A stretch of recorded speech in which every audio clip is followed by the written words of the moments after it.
Today we're going to create a mashup, a fun and adventurous way to make something fresh out of something stale.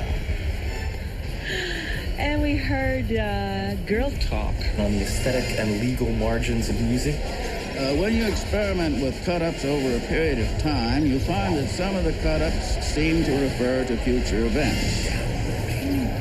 Stop at random and cut in a phrase. Now, how random is random?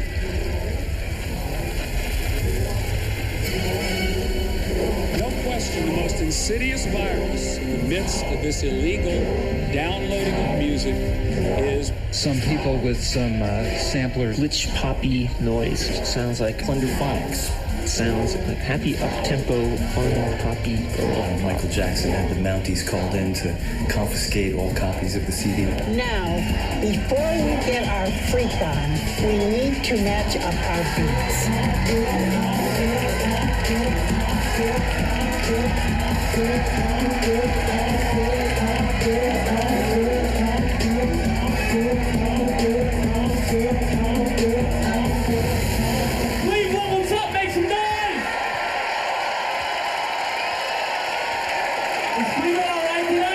The operator, on some level, knew just where he was cutting in.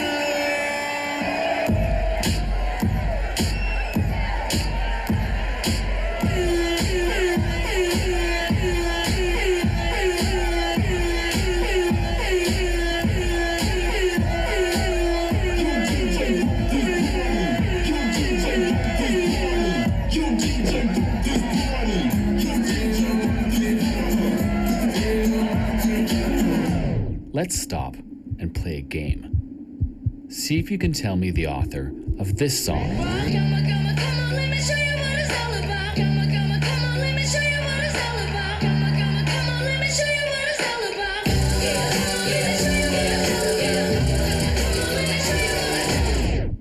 If you guessed the Jackson 5, you'd be wrong. Try again.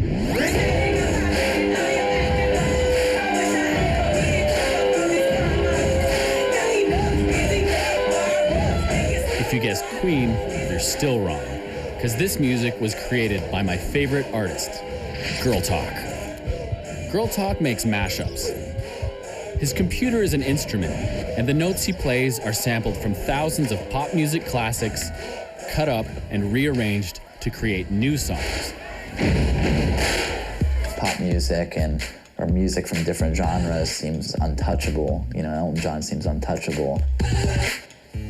Obviously, they create that and they force that idea in your mind that these people are superstars, they're untouchable. So just being able to just manipulate and do whatever you want, you know, and just kind of put Elton John in a headlock and just, you know, put a beat behind him and pour a beer on his head.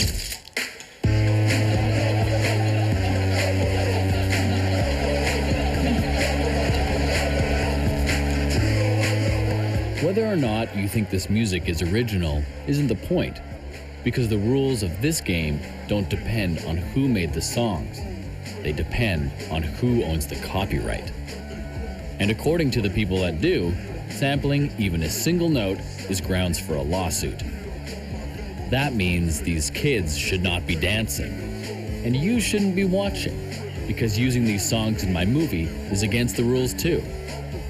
And the fact that there are people out there calling my favorite artist a criminal is exactly why I need to make this film.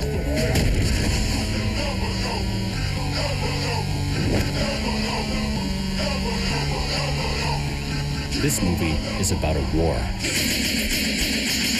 A war over ideas. The battleground is the internet. And I take that personally, because I was born at the exact same time as the internet. I was born on a small island off the west coast of Canada. My parents were trying to get away from the world, but like all kids, I wanted the opposite. I wanted to connect back. Luckily, the creators of the internet thought the same way. This computer would talk to this computer, sending a message first to this computer and forward it on to this computer, thereby acting as a relay. millions of computers were connected and evolved into one perfect machine, designed for a single purpose: sharing information. The internet allowed me to connect from my island to the world, to communicate ideas with millions of others, and a media-literate generation emerged, able to download the world's culture and transform it into something different. And we called our new language remix. Funny things, political things, new things were all uploaded back to the net. The creative process became more important than the product, because consumers were now creators, making the folk art of the future.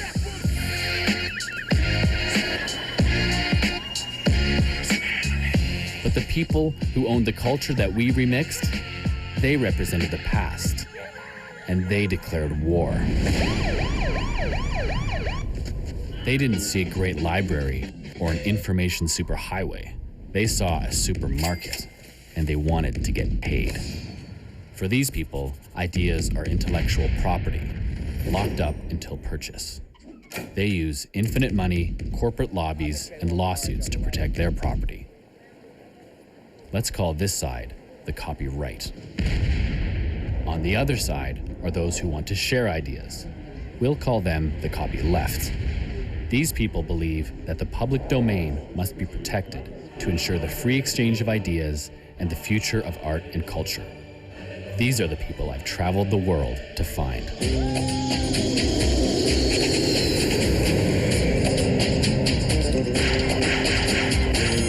Together we've drafted a manifesto, and it goes like this. Culture always builds on the past, but the past will always try to control the future. Our future is becoming less free. And to build free societies, we need to limit the control of the past. What these kids are doing on this dance floor is unraveling that control. The future and the past are dueling it out right here, and whoever wins gets to decide if ideas will be determined by the public domain or private corporations in science, industry, medicine, our entire culture. But let's start with everyone's favorite battle: music.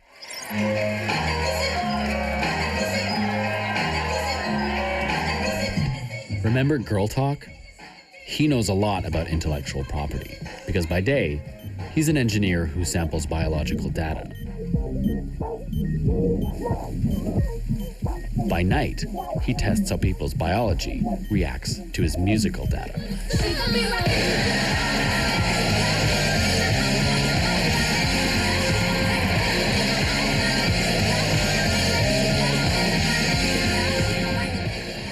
People have a hard time taking a step back and thinking, wow, sampling is an instrument. Potentially in the future, we're going to look back and just be like, wow, I can't believe people were having these moral struggles with someone collaging two songs together. Seems like something that could be very dated very fast. Well, what is the moral dilemma? Who would have a problem with Girl Talk's music? I've been at the Copyright Office for more than 40 years. You need to know, I don't have a computer at home. I've never done a mashup. I've actually never downloaded,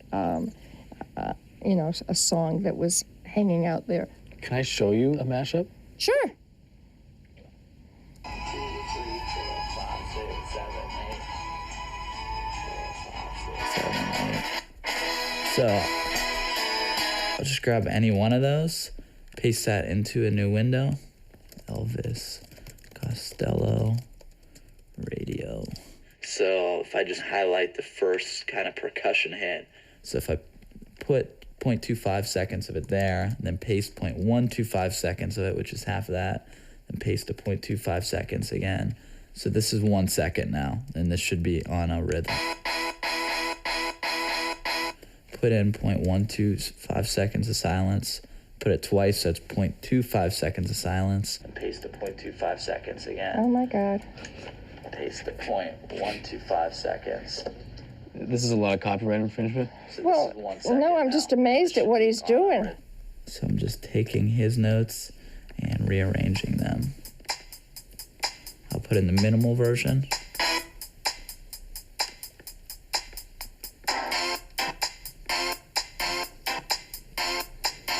Then you can put a beat underneath that.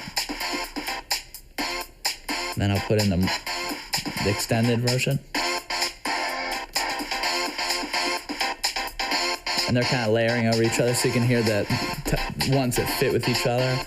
And I could slow either one of these down, so if I wanted to go, or speed them up. So if I wanted to go this, twice the speed and increase the pitch.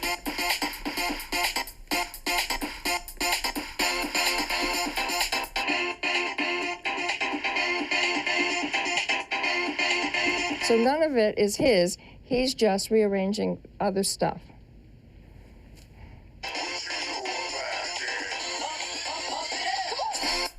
So that pretty much sounds nothing like that original song.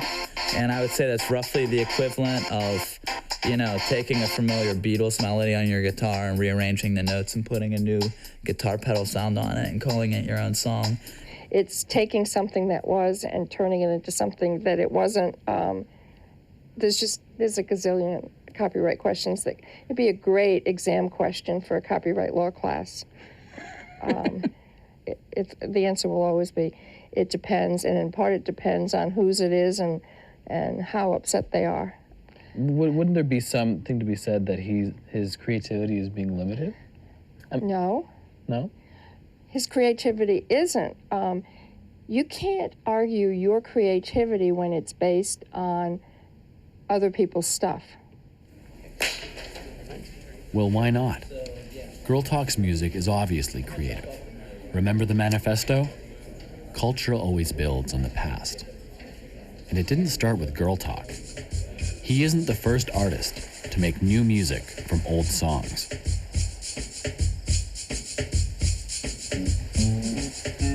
I get later in the evening time, I feel that I made that blue up in 38. Tell me a little of the story of it, if you don't mind. Well, I just felt blue. And the song veiled into my mind and come to me just like that song, and I started singing and went on. Do you know, is that the tune for any other blues that you know? Well, this song come from the cotton field, and the boy went to put the record out, Robert Young. Did you know the tune before you heard it on the record, though? I knew the tune before I heard it on the record. Who did you learn it from? I learned it from Son House.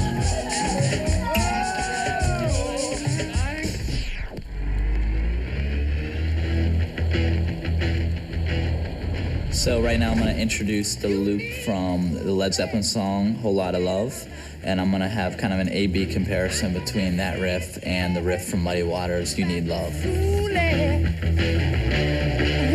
down inside. Baby, way down inside. Woman, you need love. I know you need love. You just gotta have some love. This may be my last time. This may be my last time, children. Maybe the last time.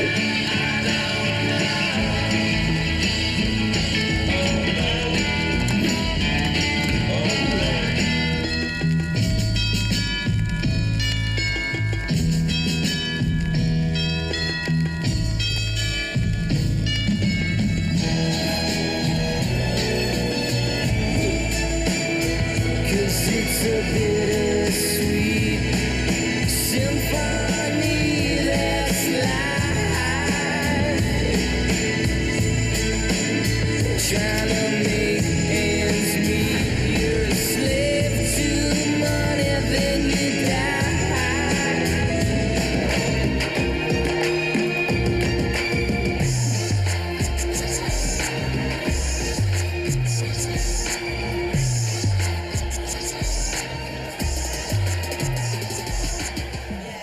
Song veiled into my mind and it's come to me just like that song, and I started singing and went on.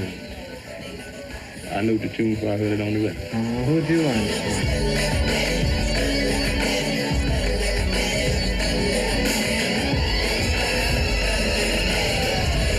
So if artists build on the work that came before them, then a healthy public domain is essential to creativity. because in the public domain, we can freely build on earlier works. It's part of evolution. Think Mozart, Shakespeare, or Thomas Edison. But these days, the public domain isn't so healthy. Let's play the game again.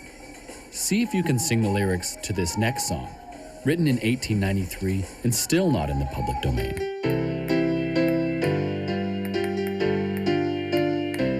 If you so much as hummed that, then you're a copyright criminal. Because to sing it in a theater, restaurant, or any other public space, the law requires you to pay royalties. But you wouldn't be paying this money to the two sisters who wrote the song, because they died a long time ago. You'd be paying Warner Chappell, the world's largest music publisher. The song makes them millions of dollars a year in licensing revenue.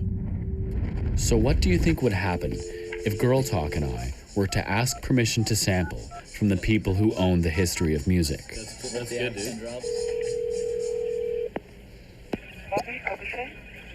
Yeah, hi, I'm wondering if you can pass me on to the copyright manager? No, they only take emails. They don't take calls. Is there anybody that I just can kind of explain it to me?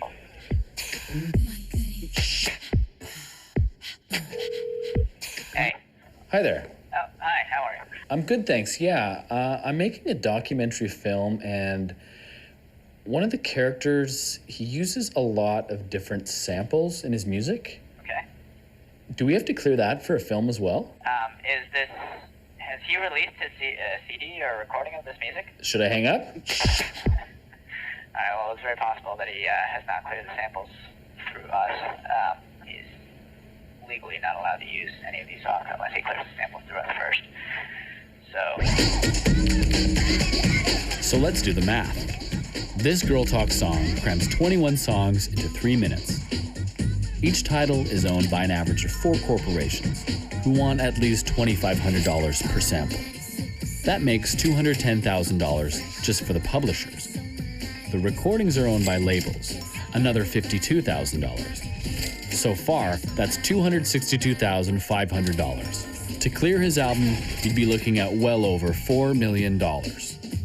And the best part is that if any of these 85 corporations don't like mashups, they can just pull the plug.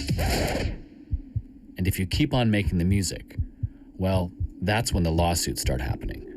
So how did it come to this? Well, believe it or not, copyright was originally designed to encourage people to create, not stop them. Once upon a time, all ideas were in the public domain. Every invention and every piece of art could be built upon by the generation that followed. And one inventor built on the public domain to create the printing press, the machine that created the modern world, and with it, a beautiful dilemma. Now ideas could be spread around the globe.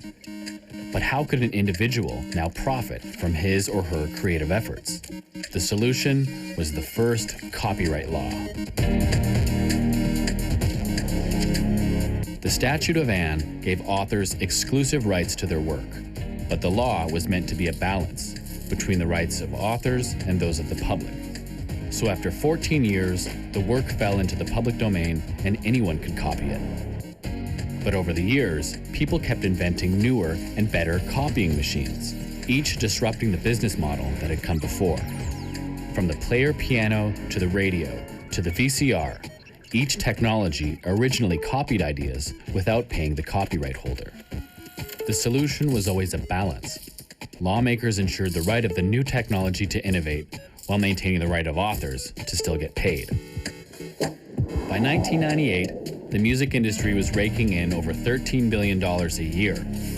And that's when an 18-year-old college dropout invented Napster, a program that transformed the world's computers into a peer-to-peer music sharing network. The record industry realized that in this future, they would lose control. So when Napster offered to pay $1 billion in exchange for a license to allow their users to keep copying, the record industry refused to evolve, parted with history, and started suing.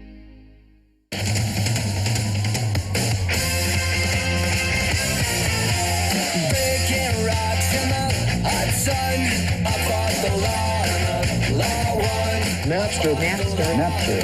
Hi, I'm one of the kids who was prosecuted for downloading music free off of the internet. What is it about this? In essence, it's about control. It's really about controlling what you own. To own and control his own art. Yes, is controlling that. Time out for 1 second. Part of what we're trying to do here is make people understand that what they're doing is illegal. That means come clean, delete your files, and promise to never, ever do it again. But Napster was a peer-to-peer technology, the opposite of broadcast. It allowed people to share files directly between individuals. You didn't need a central signal, you just needed a connection and a friend. And there were a lot more of us than there were of them. When Napster was shut down, it was like we were cockroaches, they turned the lights on, we all streamed under the furniture. And we had missed the fact that in 18 months, we'd assembled the largest library of human creativity ever, and we'd done it for free. When the courts shut Napster down, there were, I think, 52 million Napster users, and 50 million had voted for each political candidate in the presidential election. So there were enough Napster users to change, the outcome of an election. Napster had captured the world's attention because it was simple, effective, and deliciously fun. Everyone started sharing all their music, and before you knew it, we had built up the greatest library of music in history. But it also meant we didn't need the record labels anymore, because now we were all distributors. For the longest period of time, the industry had controlled technology, and therefore the people were subservient to that technology. This is like the power goes back to the people. Right, and it's definitely been two different worlds. But there's millions of dollars involved in this. If the record company bosses don't take the money, then the internet people are going to somebody's going to profit off this. And if it's not the artist, then you're profiting illegal. It's bulletproof. I mean, All right, it's bulletproof meaning what? That if you're going to do this, you're going to have people like Metallica with very deep pockets who are very tenacious on your back all the time, and whether that's something that you want to continue pursuing, basically. Welcome to point 2. The established powers of the past will always try to control the future.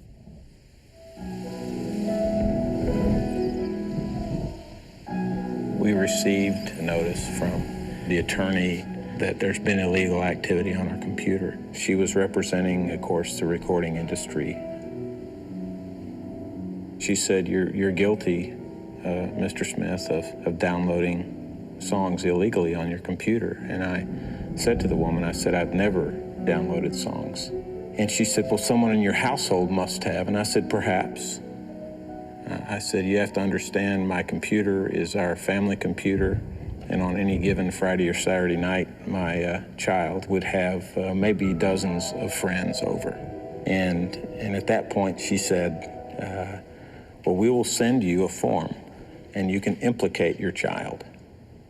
I'm Don Smith.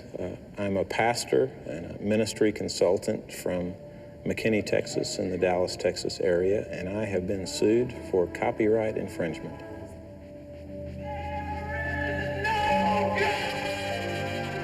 This world in which we pretend that we're not all copyright criminals is like the Victorians, who pretended that they didn't all masturbate. Right? The official line was, if you masturbated, you get hair on your palms, you go blind, you go nuts. Right? The official line today is that only bad people copy files without authorization. In both cases, it's not true. And I think that what's happening with copyright is the same thing that happened with masturbation, that people are starting to admit to each other, yeah, I do it too. But at the same time the law made 52 million people copyright criminals, one lawyer was launching a movement to set them all free. His name is Lawrence Lessig. He's the guy who wrote the manifesto that inspired this film. The one thing that's absolutely clear is that there's no way to kill this technology. We can only criminalize its use. We can't stop people from taking culture and remaking it in a way that expresses their ideas differently. We can only drive this creativity underground. We can't make our kids passive in the way we were growing up. We can only make them, quote, pirates. And the question we've got to ask is whether this is any good.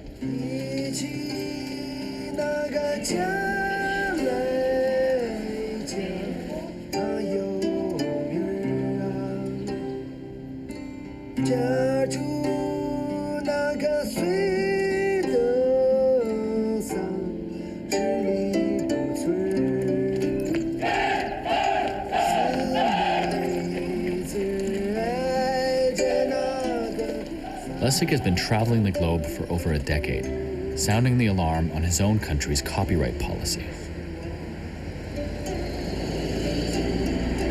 You know, I'm not anti-American, so I'm not trying to rally people against America, but I am anti this particular version of American policy.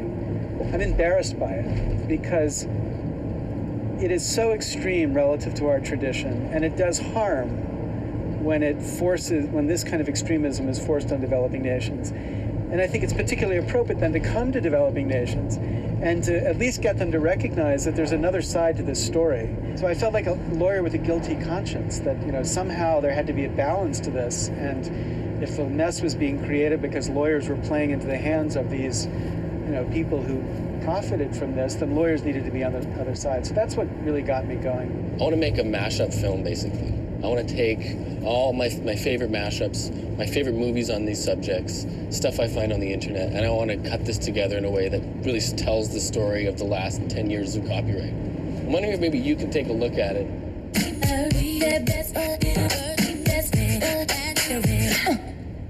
Yeah, that's fantastic. It's totally illegal. Will they take my house? Do you have a house? No. Well, then don't worry. Okay, I think good. This is the kind of advice I was looking for. But isn't there some fair use in here? Yeah. Or is it all fair use? Well, in my view of what fair use ought to be, everything that you've shown me should be fair use. Fair use is a part of copyright law that allows for free speech. I can use small amounts of copyrighted material to make an argument. I can still get sued, but now I have a defense. I think that the way you should think about it is, imagine you were writing an essay, and in the course of the essay you would quote stuff from your culture, right? You'd quote passages from, you know, some popular writer, or you'd have passages from Shakespeare, whatever. You just include it, and you'd use it to try to make your story, right? And what you do is you'd quote and you'd cite. That's what you do. You should have the same freedom with film as that writer has with that text. Nobody would doubt that the writer could do that with the text, but it's a federal case whether you're allowed to do that with film. The coolest lawyer in the world just told me I'm making an illegal film.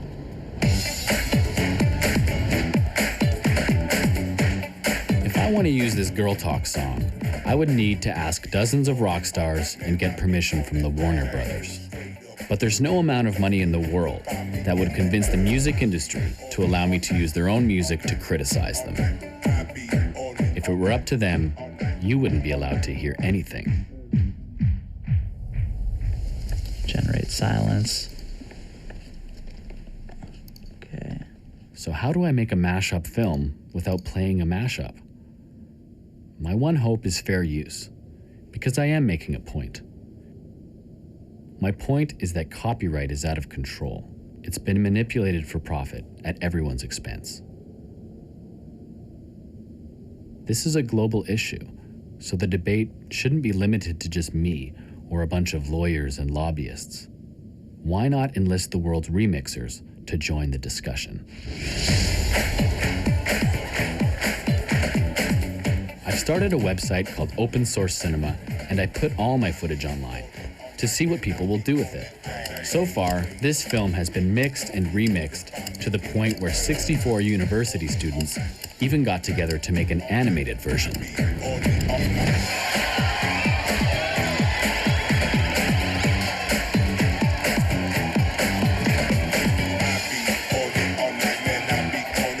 So now I've got a posse, and we're creating this movie together.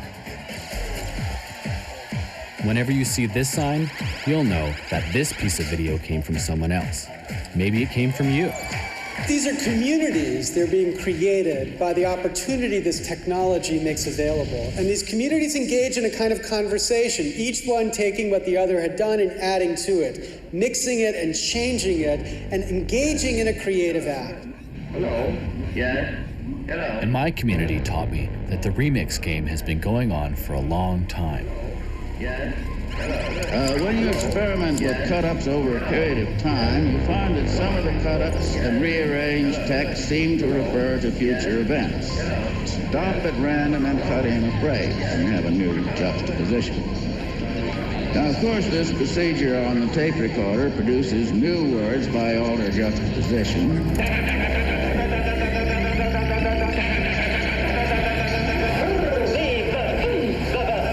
At first, I tried to create new art forms out of the remains of older cultures. From the Dadaists to the beat poets to the pop art of Warhol, today's remixers are standing on the shoulders of giants.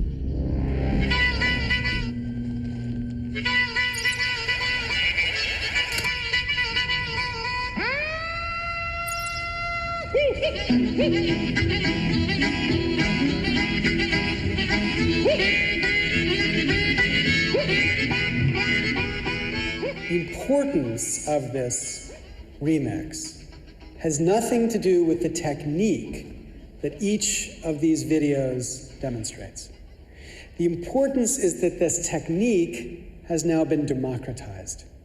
This remix gives anyone with access to a $1,500 computer the power to say things differently. Imagine there's no heaven. It's easy if you try. No hell below us. Above us, only sky. Imagine all people living for today. The color girls say, peace. This is writing in the 21st century. It is literacy for a new generation. It is building a different democracy.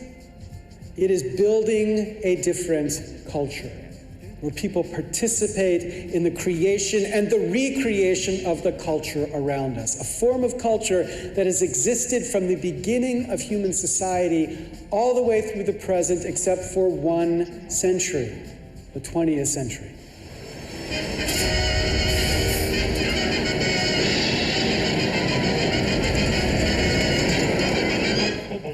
Well, if you were born in the 20th century like I was, you're probably familiar with the song you're listening to, and you probably grew up watching the creations of Walt Disney.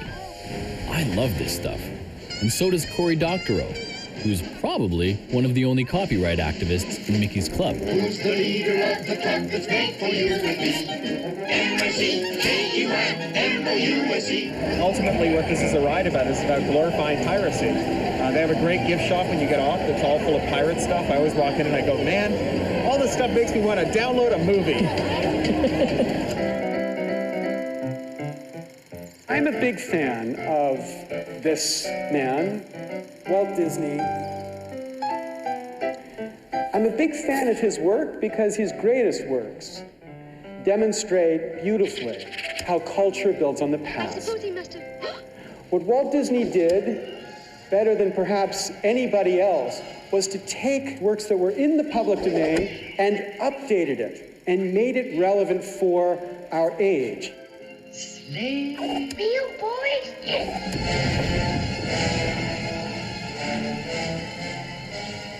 His work was always continuing the conversation of a culture. It was an expression through a remix of the stuff that went before. Walt was a mashup artist. Steamboat Willie was based on Steamboat Bill, and in his notes on the score, he says basically he instructs his staff, go and rip off Steamboat Bill for me, please. Steamboat Bill, steaming down the Mississippi. Use that so that people will know that we're referencing Steamboat Bill here.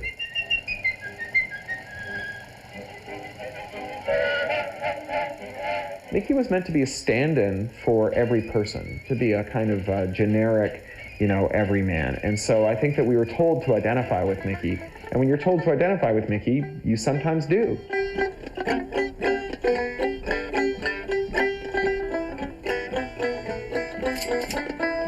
Oh, the stork has brought a son and daughter to Mr. and Mrs. Mickey Mouse. In the 1960s, a cartoonist named Dan O'Neill wanted to turn American capitalism on its head. And for him, Mickey Mouse was the only character for the job. O'Neill and a collective of proto-remixers known as the Air Pirates reimagined Mickey as a drug-dealing revolutionary. Disney sued, repeatedly. It was a love generation standoff between freedom of speech versus the right of a corporation to control its intellectual property. Do you feel that an artist has rights to characters that she creates? Absolutely not. I stole this mouse fair and square.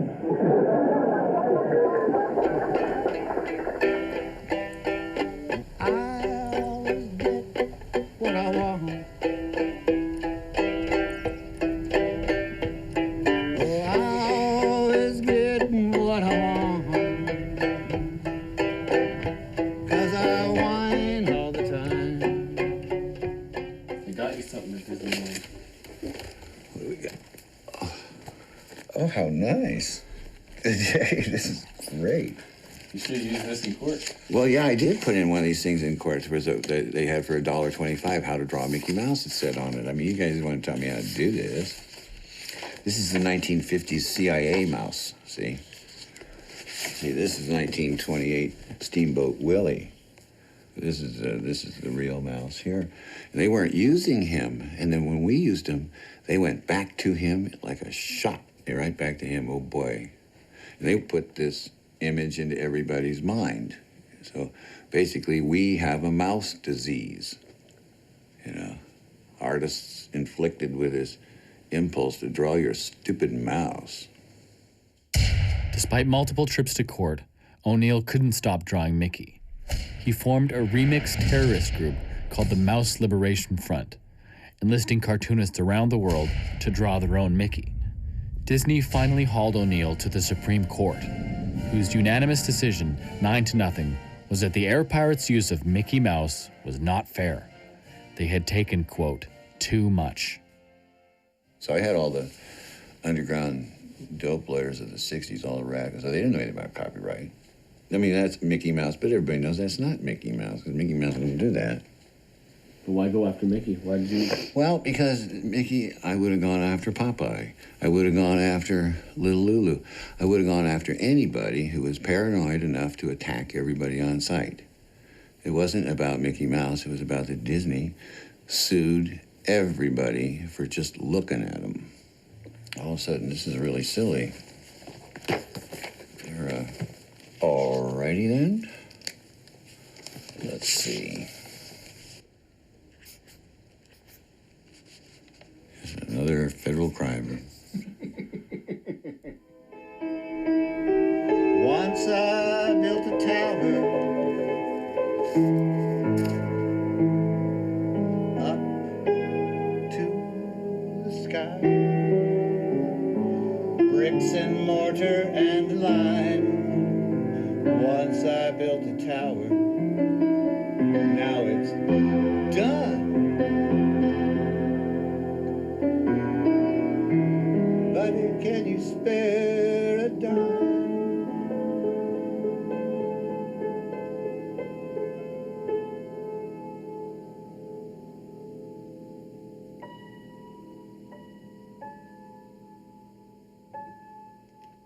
Now, after Walt Disney Corporation changed. It's no longer the objective simply to create works and build on the past. Instead, it was also the objective to control Disney works, to make sure others couldn't build upon them. Now, Disney lawyers have taken aim at this Florida daycare center, saying it has no right to use Disney characters on its walls. The daycare center, called Very Important Babies, received a letter from the Disney company insisting the characters violate copyright laws and could give the impression that the center is affiliated with Disney. I don't know of anyone who ever drove by here and went, oh, look, Disneyland. Kids and parents here at Very Important Babies don't want to lose Mickey. I'll feel sad a lot. If they took Mickey down? Why? Because I like him. It hurt me real bad. It'd make me cry. So if you want to know why Happy Birthday still isn't in the public domain, it's because after Walt Disney died, the Walt Disney Corporation asked the President of the United States to give them the most magical birthday gift of all. Finally, there was a distinguished visitor at the White House today. This fellow received a rather special welcome. And why not? He is the most famous mouse in the history of mousekind. So he pranced through the East Room today. There was even a stirring rendition of the old Mouseketeer Club song. In 1998, on Mickey's 60th birthday, copyright law was rewritten to give the Disney empire control of the mouse indefinitely. Copyright terms were extended to the life of the author plus 70 years. Corporations got 95 years, more than quadrupling the original 14-year term of U.S. copyright. And it wasn't just Mickey. Everything that was supposed to be free to remix was now locked up. So today, if you want to make art from the public domain, you'll have to settle for works created before 1923. So here we have the best example of points 1 and 2. Walt Disney built on the past, then he died, and the Walt Disney Corporation changed the law so that no one else could do it again. Nowadays, if you want to be a mashup artist like Walt Disney, you've got to work outside the law. We used to always do Hall & Oates. That was our favorite group, and Greg, he always liked Hall & Oates too. And I saw one interview in one of the articles, and they said, "How do you keep it real?" And Greg said, "I put Hall & Oates on every one of my albums." So we thought that was nice.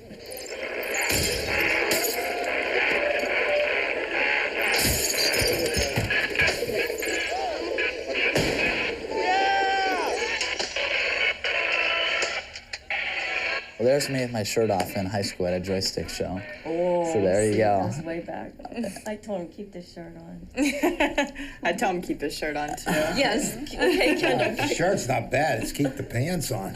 Sometimes it gets hot up there. Yeah. It loosens people up. You know, they feel good and comfortable. But again, Greg, like we said before, we think you're talented enough that why do you have to take your pants off? I seriously say that all the time. I don't do it all the time. I take my shirt off when it's hot, and most of the time when my pants come off, it's because people ripped it off, and I can't be this guy conducting this party and have my pants taken off and then me, hiking them back up. And other people take their clothes off too. It's just, it's that sort of environment. I didn't know that. Yeah. I think he's talented and very creative, but there's always that concern with the copyright. So Why'd you have to go there? I'm sorry. After here? After I said that, I thought, oh.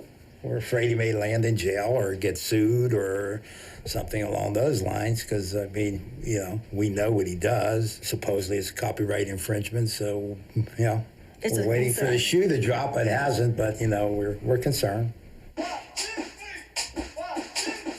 Everyone's just going to keep getting more and more extreme with protecting their own ideas.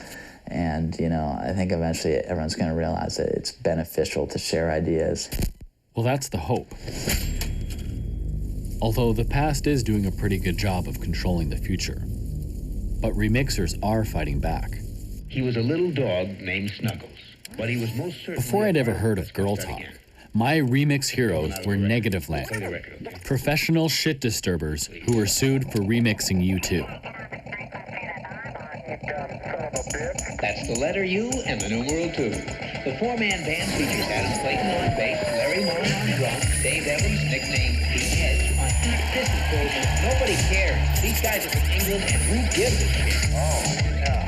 Just a lot of wasted names. More accurately, they were sued by U2's label, Island Records, for mixing the band with Casey Kasem. Bullshit. This is bullshit. While we were on tour, I was handed a tape by someone at the show, and this is a tape recording of top 40 disc jockey Casey Kasem having a really bad day in the studio. And I got to tell you, when I first heard him, it blew me away. And it still does today, every time I listen to the tape. About 10 days after the single came out, a 180-page lawsuit landed on our doorsteps. This is American Top 40, right here on the radio station, Music Radio 138. Are we supposed to say certain things are off limits to making art? Is art off limits? Is other people's art off limits, to making art? That doesn't make any sense. That's just silly. That's just some business guy's way of thinking. See if that's true. 3. All the way up to 6. Negative Land coined a phrase to describe their take on remixing. They called it culture jamming. They wanted to use the modern media against itself, to critique the power it has over our lives. Gosh, what a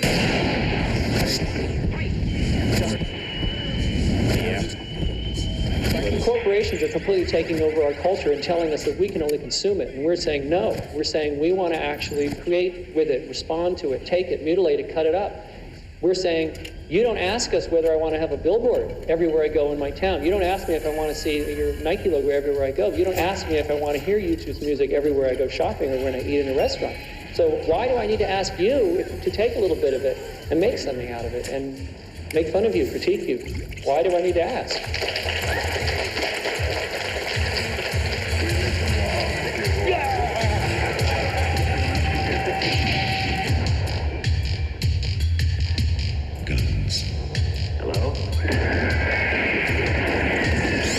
Well, the culture jammers, mouse warriors, and remixers of the world are up against one of the most powerful industries on Earth, big media. Once comprised of countless movie studios and record companies, 6 Hollywood studios and 4 major record labels now control Hollywood. And these companies are owned by even bigger companies. Disney, Viacom, Time Warner, News Corp, BMG, and General Electric own more than 90% of media holdings in the United States. All these companies are represented by 2 lobby groups, the Recording Industry Association of America and the Motion Picture Association of America. Like it or not, this is who owns and controls our culture. Their primary goal is to preserve the business model that made these corporations rich, even if it means convincing governments to halt the flow of new ideas, new technology, or better business models. But as powerful as these groups are, there is one thing that threatens their very existence.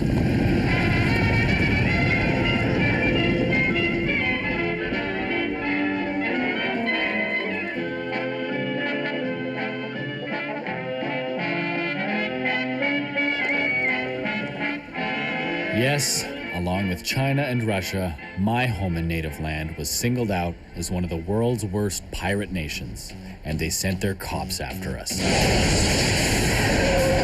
Jackie and I are on a mission to stop piracy. We must stop piracy. Let's terminate it. It started when Arnie came to talk with Prime Minister Steve about an international crisis. People making bootleg DVDs with their camcorders. Jerseys. We have much to discuss: environment, trade, camcording we're going to talk about. Certainly there's a lobby, there's a concerted corporate lobby to make us appear as though we are somehow derelict in our international duties if we don't enact whatever the industry lobby throws on our desk and says, this is our wish list, you must make it happen. The wish list for Canada was simple: lock up culture. Which brings us to point 3. Our future is becoming less free. The thin edge of this wedge is technology known as digital rights management.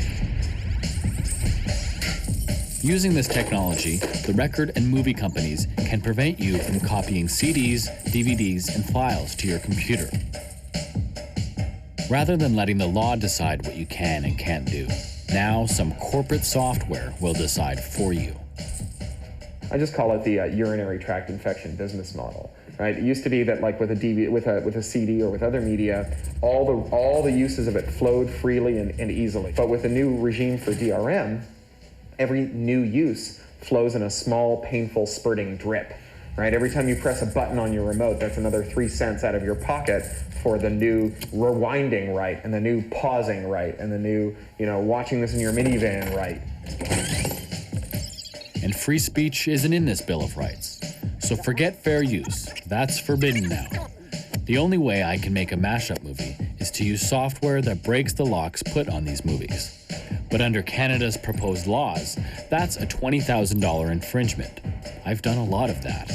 And I even gave a copy of the vault cracking software to my editor. Now he's on the hook for 20 grand. Sorry, Tony. And for giving him these tools, I could be fined $100,000 and go to jail for 5 years.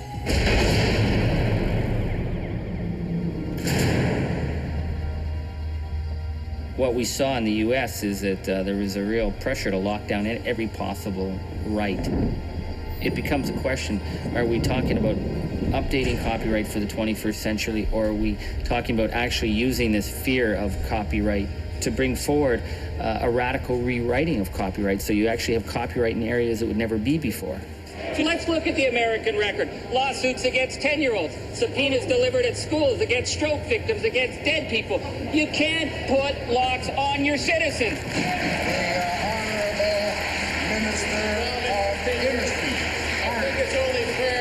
When you're online, it's easy to find out who you are, okay? We have the date, the name, the address, and all the 2,000 songs that you had up on your computer illegally, okay? And you can get 5 years in jail and $250,000 fines for every single song you steal. Isn't that a little overboard? No, the reason why, because there's a thing called intellectual property. Intellectual property is the property of somebody's mind, okay? If I write a song about love, my unique expression about love is my property, okay? I don't own the rights to the concept of love. I wish I did. That becomes my property. I have a copyright that lasts for my life plus 70 years. How many of you guys here actually do download music off the internet right now? Tell the truth. Do you guys, like, how many of you guys actually think that when you're downloading your music that you're stealing it? Since the internet came along, the entertainment lobby in the United States has pushed the government towards tougher and tougher laws, leading to lawsuits being filed against more than 24,000 American citizens. My name is Dave Grubel. Ray J. Schwartz. I live in Colleyville, Texas. I live in New York City. And my family has been sued by the RIAA. They had about 9 or so songs targeted on there that we had allegedly downloaded. They threaten you with a very large sum of money. And they wanted somewhere around $4,500 to settle. 100,000.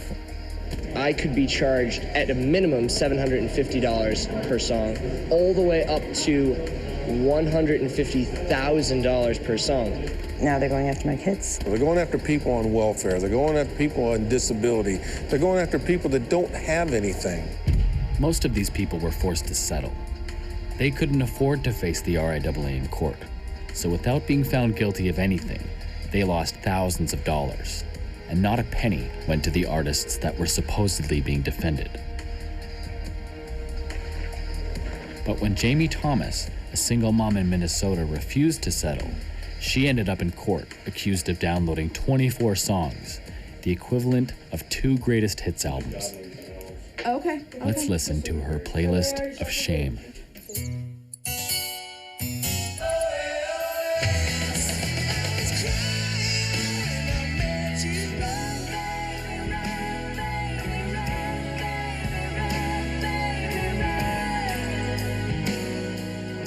The verdict was that I had infringed, that I was liable for copyright infringement for 24 songs, $9,250 per song, for a total of $222,000.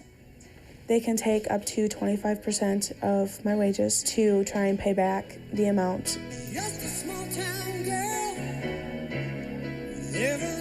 Mr. Gabriel, who is the lead attorney for the plaintiffs, said it best on the steps after the verdict was read. The very first statement out of his mouth was, "This is what happens when you don't settle." It wasn't a matter of, you know, we won or this, that, and the other. That's the very first thing he said is, "This is what happens when you don't settle." I was like thinking, oh my God, I'm gonna lose my house. I'm gonna lose everything. Heather, what's the reaction like up there? Well, the record companies, Frank, are very happy. This does send a message, I hope, that downloading and distributing our copyrighted recordings is not okay. You know, I love Journey as much as the next person, but seriously, how far should industry be permitted to go to protect 24 songs that you can buy for $8.99 at Safeway? And I don't know these debts, so if you have any questions... Why shouldn't they be wiretapping this apartment? After all, here we are talking about means by which music may be stolen. You know, before the radio and the record came along, the only way that people made money from making music was by standing in a hall and being charismatic. The fact is, technology giveth, technology taketh away. What was a business model in 1909 may be the business model in 2009. What was a business model in 1939 may not be the business model in 2007. That's how it goes.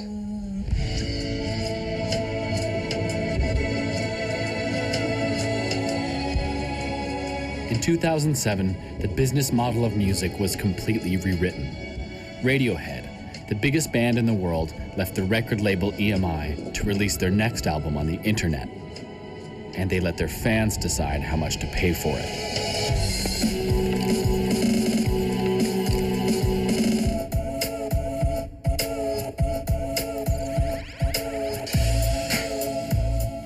Within a matter of weeks, a San Francisco DJ named Amp Live started remixing the album. Don't lose your head. Don't lose your head. Don't lose your head. But the moment he put the songs on his website, Amp Live got a cease and desist letter threatening a lawsuit. In Rainbows is one of the top Radiohead albums. I'm a big Radiohead fan, and it was all done in celebration. Maybe it's not even Radiohead, you know what I'm saying? Maybe it's some company that's involved with them that's mad because they put their music out free, being innovative, and the company's not making money right now. Radiohead didn't send that letter. It was the company they sold their publishing rights to, Warner Chappell, the same people who own Happy Birthday. But Radiohead was now independent, and they called the shots. They told Warner to back off. Big thanks to all the people who are sending in those YouTube clips. I love Radiohead. No, I love Radiohead more. I love Amp. And Radiohead kept going, releasing the raw studio sessions of their singles and then their videos, so fans could make their own Radiohead songs. And just like that, the wall fell down between musicians, remixers, and fans. The music industry had refused to evolve, so we evolved for them. Hello, my name is Greg Gillis in this cubicle, and outside of here, everyone knows me as Girl Talk. It is Friday, and I'll be leaving in a few minutes to play in front of 400 kids who like my sample-based collage music. It's Friday night, and we're going to see Girl Talk. Show these titans, these music titans, these big-ass companies, show them where the real power lies at, man. It lies with us. Don't buy that shit. I know there's a lot of cameras in the audience. The shit is not about me. It's about all of us, because we're the same motherfucking person. Yeah! Pull your goddamn self. Yeah! We're all the same.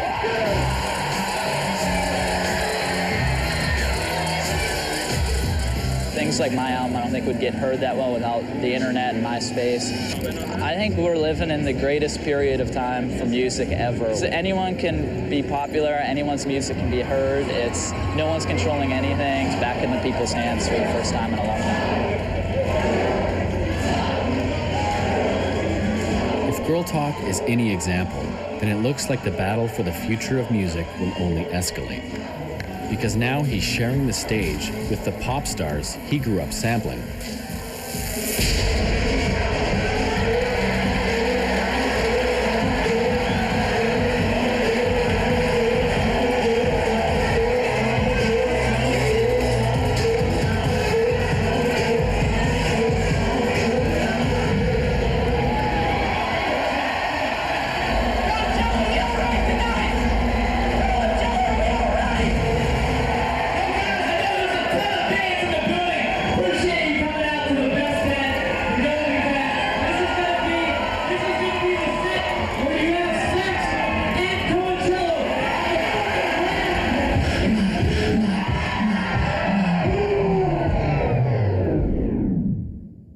Sorry, I'd love to keep playing this music, but I can't.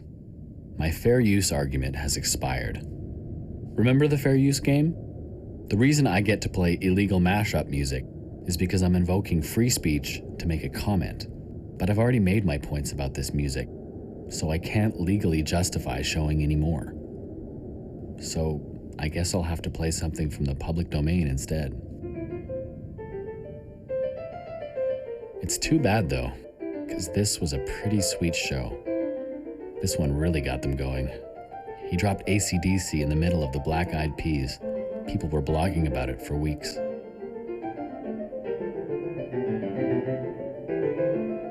Look, there's Paris.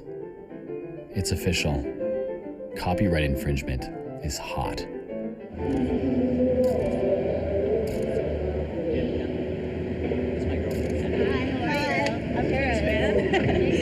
Did you get footage of that? Unreal. Yeah, I just want to go home and just post that as my blog right now, no words.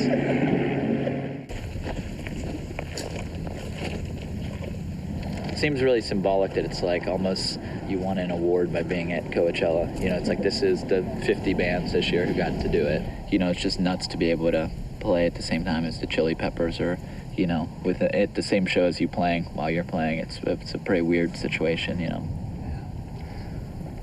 I'll probably play more proms than I'll play Coachellas in my lifetime. I think the decision to put on a next album or not changes completely for me. I'm still up in the air on whether I openly want to put out an album or whether I want to try to give it away for free or how we're even going to do it. I never thought about that before, you know, but now I'm not as quick to just put out an album because there's such focus on it. And I'm just trying to make the music I like to make, and if I'm not trying to get sued, I don't want to lose on. I'm about to quit my job, so I think it would be, you know, the perfect downward spiral for me to quit my job and put out an album and get sued out of existence. So, you know, I don't want that to happen. I just kind of want to keep, right now it's great, put out an album, people like it, get to tour. I just wish I could continue that without having to worry about laws. Girl Talk has more to worry about than just music and the law. Because in his day job, ideas are definitely not free. They are patents, corporate secrets guarded like gold.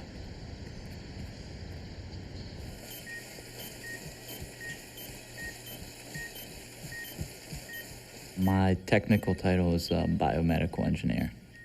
I test devices and analyze data. In science and in my music, it's really trial and error for me.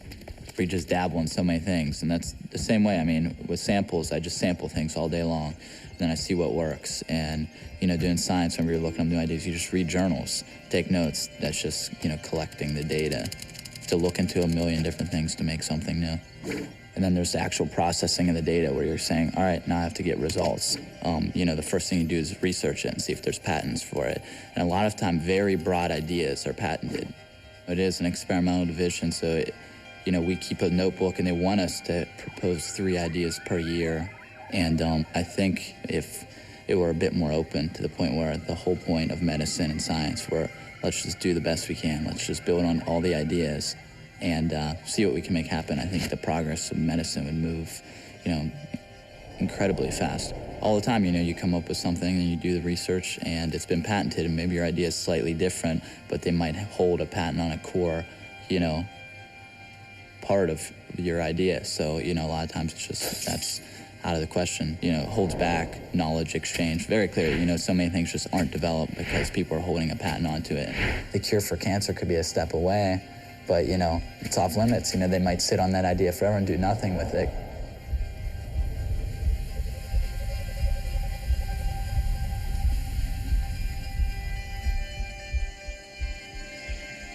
When I say culture is threatened, I don't just mean music and movies. I really do mean everything.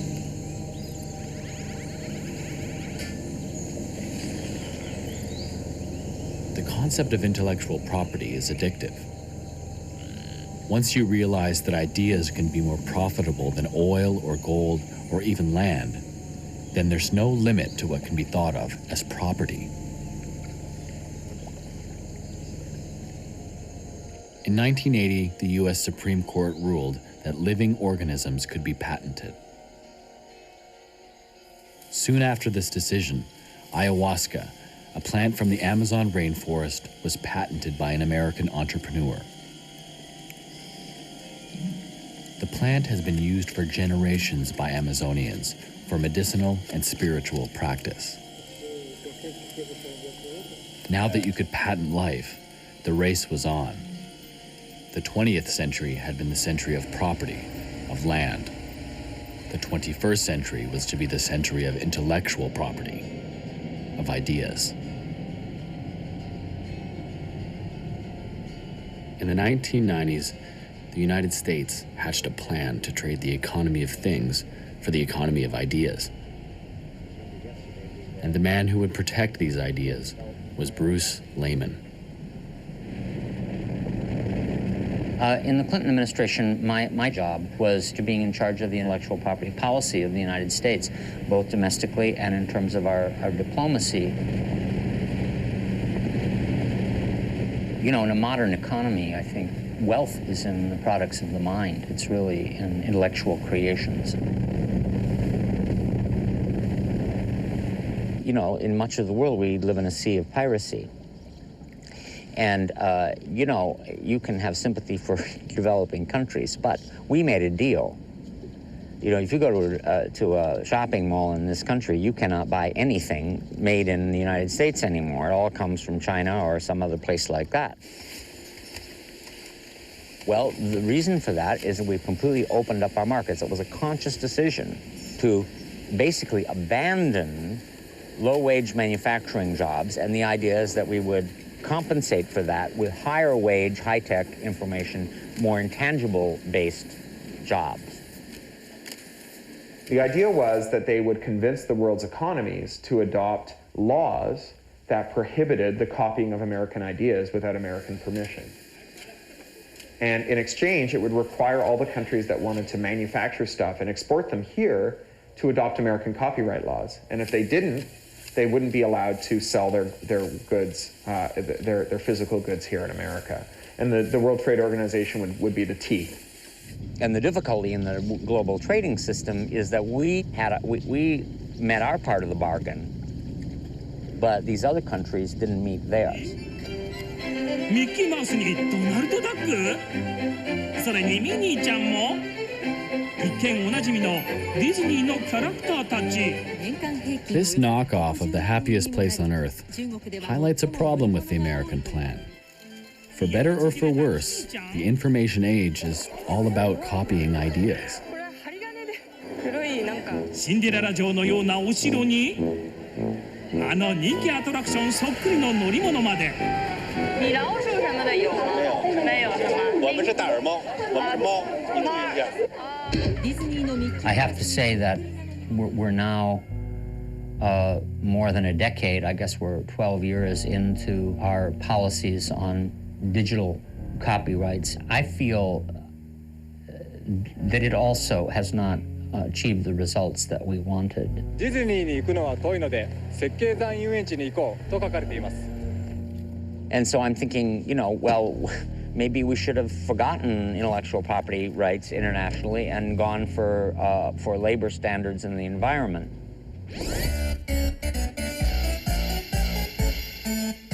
Well, that would have been a good idea.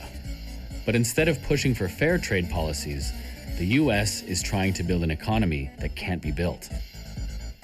Since enacting these policies, the US trade deficit has nearly tripled. To top it off, the whole world is now stuck making criminals out of its citizens to enforce laws that can't be enforced. I don't know about you, but I'm ready for number 4. To build free societies, you need to limit the control of the past. When America was a developing nation after the Revolution and for its first 100 years, it did not honor any copyrights save those that were generated by American authors.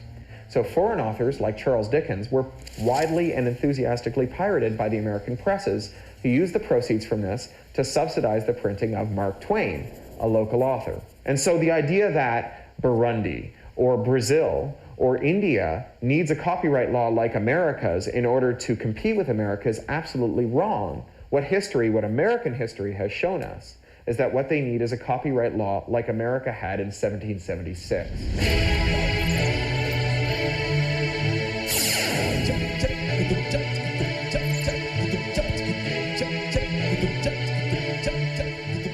Listen to this latest remix of our favorite bittersweet song. It was created by the same country that defied United States intellectual property laws by breaking multiple international patents on HIV medication, producing their own copies of the drugs for a fraction of the price. free, universal access for citizens was their mission. The drug industry saw this as an act of war.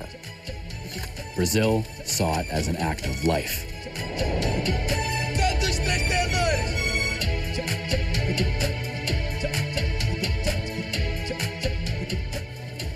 Brazil is fighting for access to drugs to fight AIDS for all its people.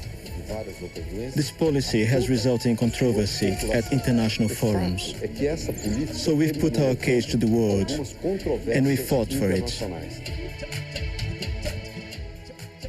Remixing the art, science, and knowledge of the world's culture is second nature to Brazilians, and now it's government policy.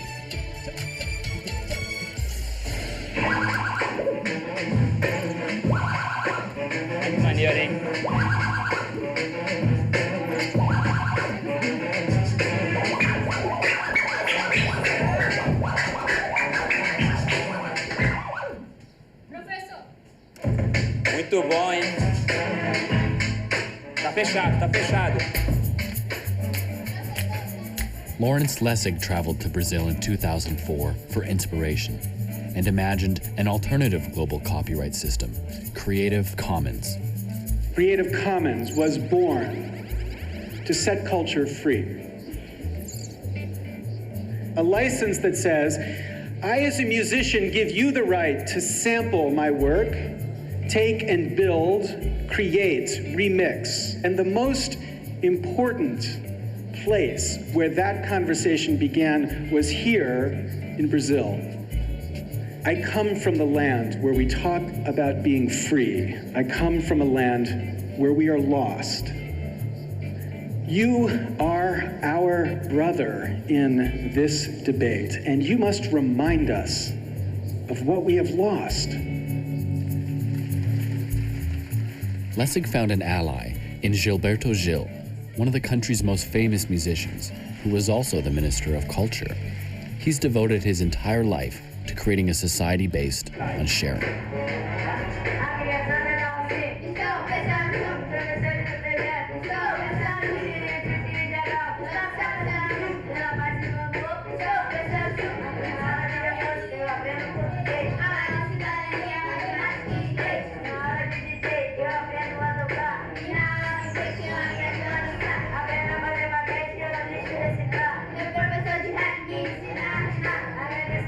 Uns me pegam para criar em livros, outros me botam em um vestido lindo, cheio de notas musicais, e eu fico morando dentro da música. We are always finding ways to, give young people opportunities for them to access. O compartilhamento é a própria natureza da criação. Não há criação isolada. Ninguém é um criador sozinho, ninguém cria nada no vácuo. Tudo já vem de alguma coisa que já foi criada antes. É uma cadeia que vai se processando. Com música, com literatura, com cinema que você está fazendo aqui agora. Quantos antes tiveram que botar uma câmera na mão para fazer o que você está fazendo agora? Olá, eu sou o Marcos. 15 anos e moro aqui na favela da Rocinha. Olá, galera, como vocês estão vendo? Vou entrar na minha casa agora. Fica aqui olhando essa linda vista. Pra vocês darem uma olhada também como é. Do jeito que eu gosto de ficar. Desde 80 na Rocinha, já tirei 54 jovens do clássico, através da arte, a arte é cultura. The modern sound of Rio is called baile funk, a music created in the city's favelas using samples from around the world. You can listen to this music in two ways. You can count the samples and calculate how much these kids might owe to American corporations. Or you can marvel at a new art form being created based on the universal language of remix in one of the poorest neighborhoods in the world. Agora eu vou zoar.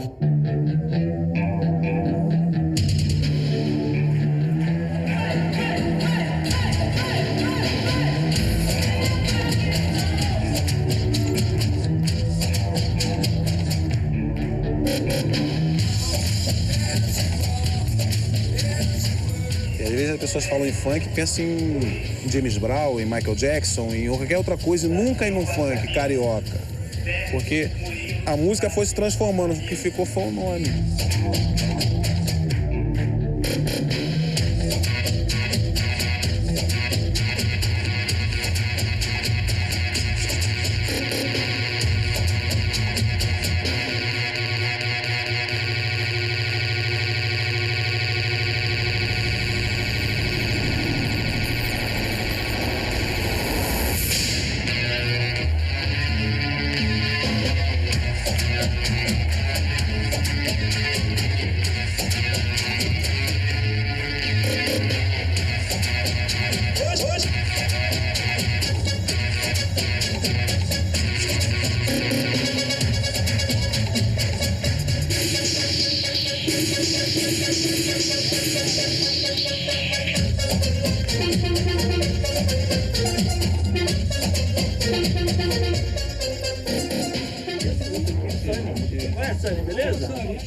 E aí, Fernandão?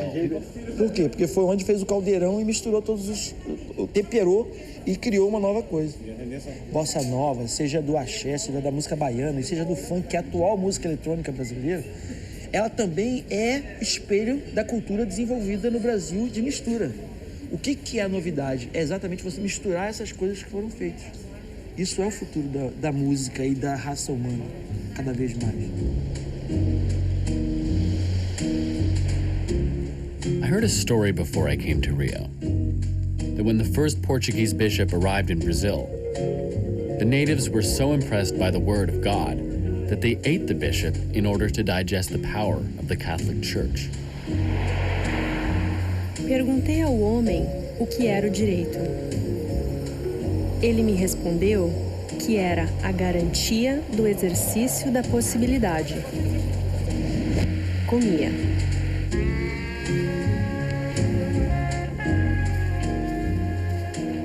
Só a antropofagia nos une, socialmente, economicamente, filosoficamente. Da Revolução Francesa ao romantismo, a Revolução Bolchevista, a Revolução Surrealista. Caminhamos.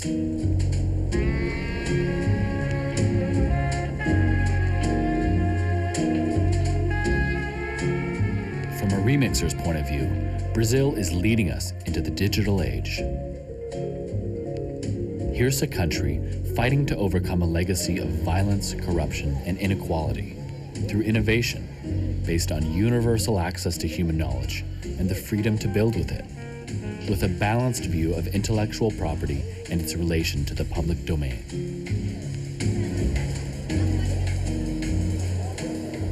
What could humanity accomplish if we all played the game like Brazil? What diseases could be cured? What voices might be heard? What songs could we sing? Given the chance, this could be what the whole world would look like. Or the world might look more like this. A completely private, incorporated domain. A world where in order to create, you need to beg permission from those who are powerful enough to lock up the ideas from the last century.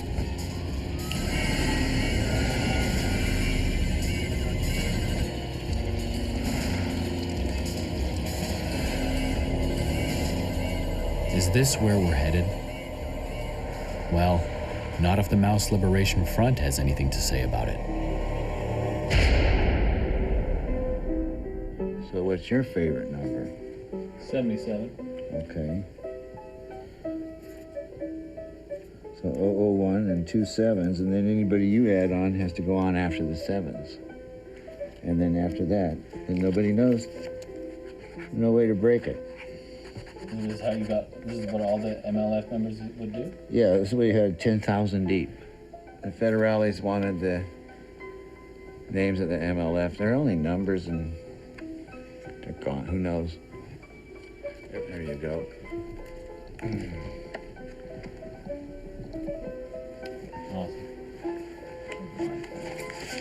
And that's the movement that's necessary to change this world, where girl talk is a crime. That's this world. That's, what's the word? That's fucked. Thank you guys for coming out. There's going to be a brief intermission on the fucking street right now. You guys all right with that?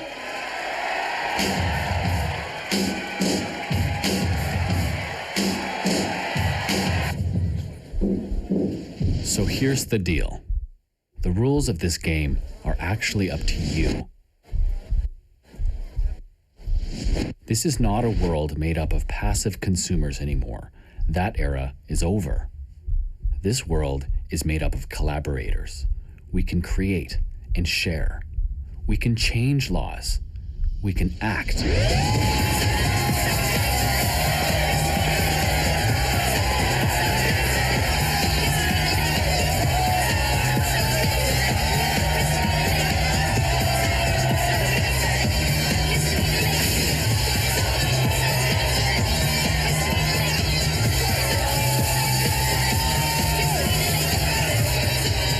This is remix. This is not piracy. If this is a crime, then we have a whole generation of criminals. Keep your heart, 3 stacks. Keep your heart. Hey, keep your heart, 3 stacks. Keep your heart. Man, these girls are smart, 3 stacks. These girls are smart. Play your part.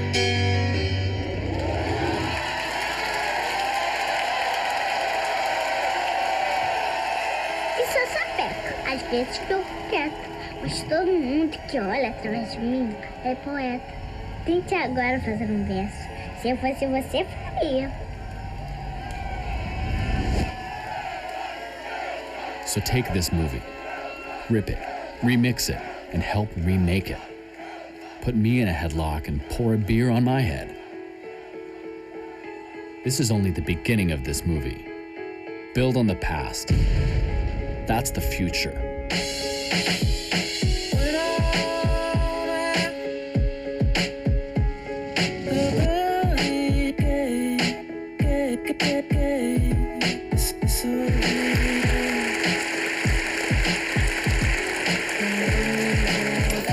So what's the future? Nobody's going to own anything. It's just going to be you and Barack Obama saying the tractor belongs to everybody.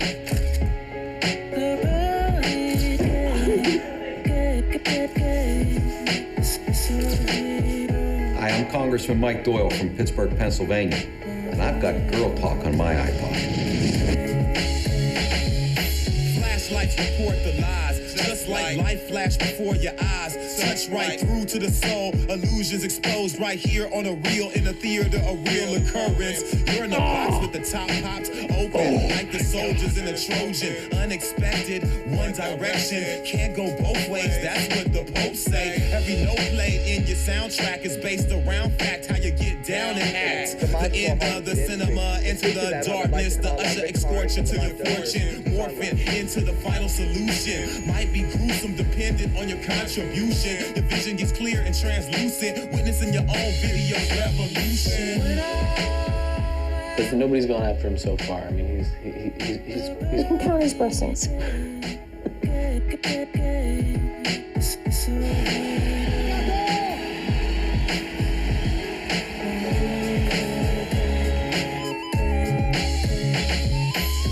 pictures moving fast, quick time format more than I asked. The big time transmit the past, and it's a glance here on the real in the theater of real appearance. I'm in a place where the space makes Litigious. Anyone out there takes this interview right here and remix it. Remix it. Remix it. Over on the internet. Video. Remix it. Over on the internet. Video. Remix. Over on the internet. DJ Jazzy jerks up